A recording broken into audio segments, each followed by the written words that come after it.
And I grew up in the 80s on HBO. And in 1992 is when I found my voice. And I realized I was a writer who performed his own material. And I had things to say. There was a long piece in there called "The Planet is Fine, the People are Fucked."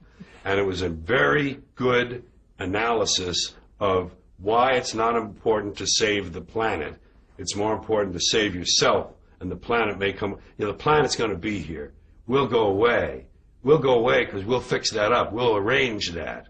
We'll self-immolate. We'll be gone. Dinosaurs had their chance. There was an age of reptiles. Now it's the age of primates. Who knows? Maybe it'll be the insects next. It's not up to us. It's not divinely ordained. We're here on chance, and we're going to go away. And the planet will heal. The planet will heal because that's what it does. It heals itself. It's a self-healing organism. It changes and grows. It'll incorporate all of our dead cities into itself, and it will become something else, but it will still be going around the sun for at least a few more billion years or whatever. So this whole thing, we have to save the planet by not putting diapers in the landfill. That's too short-sighted. It doesn't do anything. You have to change yourself. And we'll never do that because the dollars now, everybody wants a dollar and a toy. Everybody's got a cell phone that'll make pancakes and rub their balls. So nobody wants to rock the boat. Nobody wants to change. Don't change anything. And we're in a nice downward glide. I call it circling the drain. That's what I'm going to call my next book. Circling the drain. And the circles get smaller and smaller and faster if you watch a drain. If you watch a sink empty. And we'll be gone. And that's fine. I welcome it. I wish I could live 1,000 years to watch it happen from a distance so I could see it all. Does it depress you? No. It lifts me up. It lifts me up because I gave up on this stuff. I gave up on my species, and I gave up on my fellow Americans. I gave up on my countrymen because I think we squandered great gifts. I think humans were given great gifts. Walking upright, binocular vision, opposable thumb, large brain, making tools. Make tools, large brain, make better tools. Talk, have to like language. You take this, put in here. We learned language, the brain got bigger, language. We grew. We had great gifts, and we gave it all up for both money and God and mammon, both. We gave it up to the high priests. It's your job. It's God's will. That's what they say. People say it's God's will. That means God can do anything he wants, so why pray? They say you pray for something. Okay, he didn't answer my prayers. Well, it's God's will. Well, if it's God's will, why did I even pray in the first place? He's going to do what he wants anyway. We gave it all up to superstition, primitive superstition, primitive shit.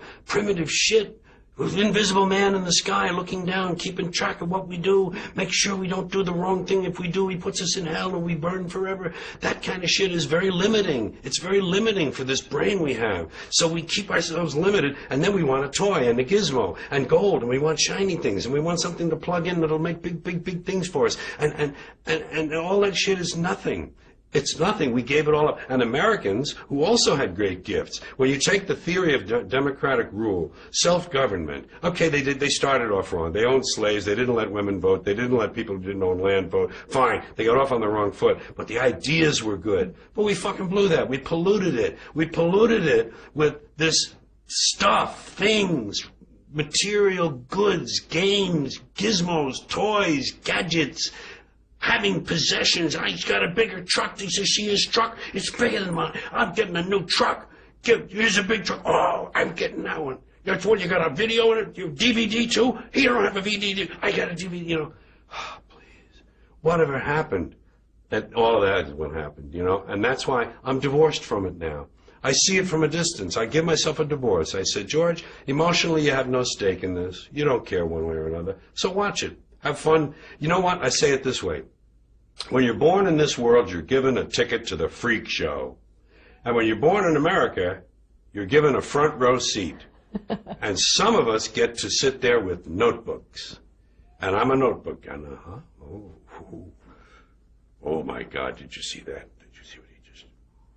And I watch the freak show, and I cut my notes, and I make up stuff about it, and I talk about the freaks. And the freaks are all humans, and they're like me, and they're all the same. We're all the same. I'm not better. I'm not different. I'm just apart now. I'm separate. I'm over here because I put myself out of the mix. I don't have a stake in the outcome. I'm not a cheerleader for a given outcome now. Oh, they say if you scratch a cynic, you'll find a disappointed idealist. And I would admit that somewhere underneath all of this, there's a little flicker of a flame of idealism that would love to see it all whoosh, change. But it can't happen that way. And incremental change, it just seems like the pile of shit is too deep. It seems like there's too much to do. To do it all, to do everything you would need to clean this act up of a human, too much. And there are forces that don't want that. You have big companies, big pharmaceuticals, big oil, big petrochemical, big insurance, big real estate, big agribusiness. All these people feeding each other. They don't give a shit about borders anymore. It's all international. It's multinational. There are no borders. This is obsolete. Someday, if we all lasted long enough, someday there'd be no borders. There'd be one language and one currency. That would happen. But we still, you know what Robert Anton Wilson said? Every border in Europe is an arbitrary line where two groups of bandits grew tired of fighting and decided to rest for a while. That's all we are about. We're going over there. What do they got? Well, they got bigger stones on the other. Don't you see the guys who live down? How about the people on the cliff? They got trees. Let's go. Let's get to beat the shit out of them. They got women there. We always want what we don't have. And I'm happy with what comes my way and getting to write these things I write. Did you ever think about going into politics? No, never, because the compromise begins immediately. That system is so broken. First of all, the money raising.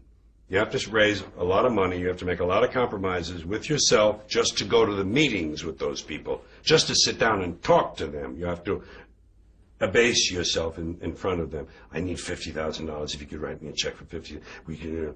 And then you make these little tacit promises or direct promises, and the minute you're elected, you have to start that process over again.